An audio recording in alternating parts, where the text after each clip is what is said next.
What to do if the police stop your car? Imagine you're driving down the road, you've done nothing wrong, and all of a sudden you see lights behind you. Police officer here in my rearview mirror. I have no idea what for. What do you do? What do you say? How do you act? So what's the first thing you do when you see a copper? You start recording, and your hands, look at my hands. I put my elbow right on that knob. You see that? And now I got my phone and I'm recording inward right here. I'm recording myself. And then of course, when the camera shoots across my face and goes out the window, it's hitting the copper. Laminate a copy of your driver's license front and back, your insurance and registration card, put it on a laminated slip, and it goes inside your trifold above your visor. Use the touchdown position. Hand goes on the seat over here as you film. This hand goes up, grabs the trifold, your driver's license, registration, proof of insurance. Everything that you do with the cop, you show the camera first.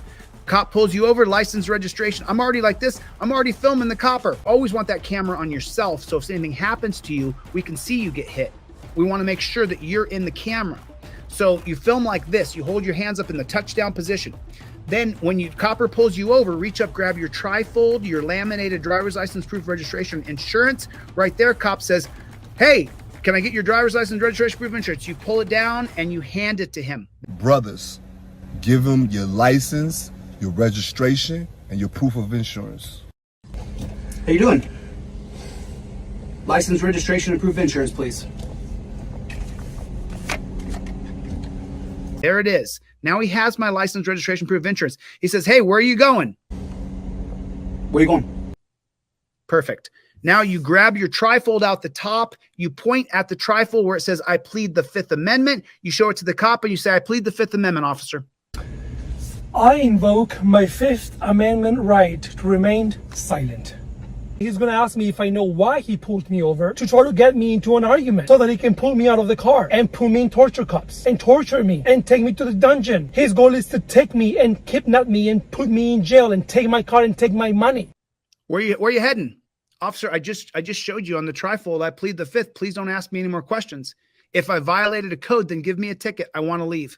Thank you for your time. Okay, well, it's fine, man. You're not in trouble. Where are you going? I invoke my Fifth Amendment right to remain silent. I do not care why that cop is pulling me over. What does it matter to you what he's gonna lie about? Anything I say to this guy, he'll use against me. If I answer one question, he's gonna ask me another and another. And you know he's gonna say, I'm arguing, and pull me out of the car. On that app, does it show you the direction that you just It don't matter. I don't have to answer any questions. I gave you all my paperwork, my information. You don't. Nah, but you acting like I'm committing a crime. It's not being a crime up here. I'm coming up here to see my brother. I'm not being argumentative. Why are you asking cops why they pulled you over? Why do you care why he pulled you over? He's gonna ask you, do you know why I pulled you over? That's his way of starting an argument with you. I've invoked my Fifth Amendment right. I showed it to the camera. This footage is going to go to the judge when I sue you. Stop harassing me. I've already invoked my Fifth Amendment right. I have a right to counsel. The cops don't just get to assume they have a right to search your vehicle. So here's revoke consent right here.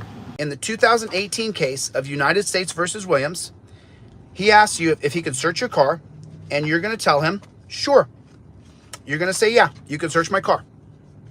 Now, it's very important that when you tell him you can search your car, that he says, okay, can you step out of the car so I can search it? You say, sure, officer. And you step out of the car, and the moment he starts to search your car, you say out loud, officer, I revoke consent. I revoke consent. If I can give consent, then I can revoke consent. And that's the 2018 case of the United States versus Williams. What am I going to ask you? Can I search your car? If you give me the right to search your car, I'm going to search your car. If you revoke consent using the 2018 case of the United States versus Williams, I have to stop, especially if it's on camera. So I want you to say, officer, I revoke consent, and they're going to stop searching your car. United States versus Williams 2018. Tell them right now, I revoke consent, stop searching my car. Say it out loud, and they have to stop immediately. Say it now. I revoke Consent. consent. Stop searching my car. That's it. Rubio, that's it. He's revoked consent. He's revoked consent. I revoke consent of searching my car. That's it. Okay, cool. Cop says, can I search your car? Sure, you can search my car. Go ahead. He starts to search it. I revoke consent. The U.S. Supreme Court in Florida versus Jimeno held that the scope of a suspect's consent to a search under the Fourth Amendment is that of objective reasonableness. This was explored in the context of revoking consent in the case United States versus McWeeny. In McWeeny, a Las Vegas Metro police officer asked the two occupants of a vehicle if the occupants were in possession of anything that they were not supposed to have. The occupants said no, and the officer then asked if they minded if he looked in the car. The occupants orally consented to the officer's request. After backup arrived, the officer had the occupants exit their vehicle and face the officer's patrol car, which prevented them from observing the search. During the search, at least one of the occupants tried to turn around to watch, but a backup officer prevented them from doing so. During the search, the initial officer found a firearm in the trunk of the car, which resulted in the arrest of McWeeny for being a felon in possession of a firearm. The Ninth Circuit held that the officer's decision to prevent the occupants from watching the search impermissibly limited their ability to revoke consent, and that the officer's decision to restrict their ability to watch could be unconstitutionally coercive. If an officer is conducting a search based upon consent, the consenting person can withdraw that consent at any time. Additionally, the officer trying to operate under the rules of consent can't be unduly coercive. Here in the Ninth Circuit, courts would take a dim view of officers limiting the ability to revoke consent by placing a suspect out of earshot, and could also have a problem if the suspect is placed in a patrol car where the ability to observe the search is necessarily limited. Whether a suspect was coerced into believing that they had no authority or ability to withdraw their consent is a question of fact, and a court would need to determine if the officers created a setting in which a reasonable person would believe that he or she had no authority to limit or withdraw their consent. This includes taking into account all of the circumstances surrounding the encounter, including whether a reasonable person would feel free to decline the officer's requests or otherwise terminate the encounter. All of that said, even if officers inform a suspect that they can yell out of an open window if they want to withdraw the consent to a search, this may not survive scrutiny, particularly in the Ninth Circuit, as a person in the back of a patrol car may reasonably believe that they are not free to decline the officer's request, or that they were being otherwise coerced to allow a search to occur. Now, so let's say, for example, though, he gets you out of the car and he's going to search your car using the exigent circumstances clause of the 1925 case of Carroll versus United States. Automobile searches are one of the recognized exceptions to the warrant requirement. The Carroll Doctrine, named for the Supreme Court's decision in Carroll versus United States, 1925, holds that law enforcement can search an automobile without a warrant when they have probable cause to believe the vehicle contains evidence of a crime and when securing a warrant is impractical. So if they don't have a search warrant, then they're going to have to see something, maybe drugs in plain view. They're going to have to see something else that's there that will give them the independent probable cause to be able to search your vehicle. Any contraband that they also see falls under the plain view exception to the warrant requirement. Law enforcement officers do not need warrants to seize evidence of a criminal activity in plain view if they are legitimately in the locations from which the evidence can be viewed. It's on my trifold, United States versus Williams. I revoke consent. There's not enough drug dogs to get there in time, or they violate Rodriguez versus United States 2015. They'll say, okay, well, they don't have any probable cause, so what do? They call for a drug dog. But what if it takes the drug dog 3 or 4 hours to show up because the drug dog's not available? Well, now there's Supreme Court law out there that says that is too long of a time, and as a result of that, even if they bring a drug dog out there and find something, because the client did not consent to the search, the entire search is thrown out. And you tell them, you're welcome to call a drug dog and get a drug dog out here, but not at my expense. You are not allowed to extend the stop. The 2015 case of Rodriguez versus United States is specifically about cops extending the stop for drug dogs. So you tell him, you've told him out loud, I revoke consent, stop searching my car. He says, I'm just going to call a drug dog. You say, then you're violating my constitutional right to travel, and that's a First Amendment violation, and I'll be filing a lawsuit against you for violating my civil rights. You're combining the United States versus Williams versus Rodriguez versus United States of 2018.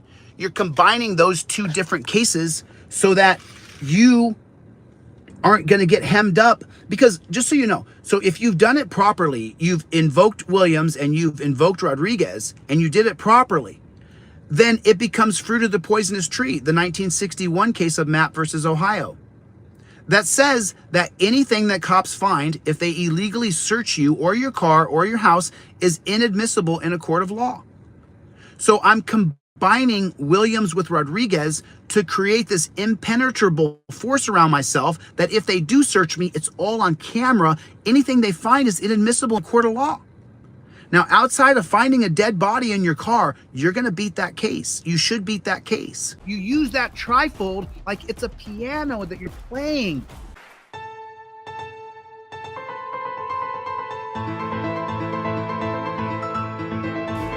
It'll keep you safe from the piggies. You got to get used to this. You got to get used to mincing the words you use properly, because they're trying to mince words with you to arrest you, steal your car, kidnap you, and put you in a frickin' dungeon. I wish that wasn't true. I wish this wasn't my business. I really wish that I had no trifold business, where I didn't sell a trifold to make a living, because so many people didn't have to worry about their rights being violated. But that's not the case. That's not the case. LMPD followed Taean Lee from a gas station, pulled the teen driver from his car, and handcuffed him on the side of the road for a drug search with a canine for more than 20 minutes. This was all after the 18-year-old driver made a wide right turn. Officers found nothing illegal, and the citation for that turn was dismissed. City leaders say it showed police bias at its worst. Today, a federal judge found the prolonged stop violated Lee's rights. He was wrongfully detained without cause.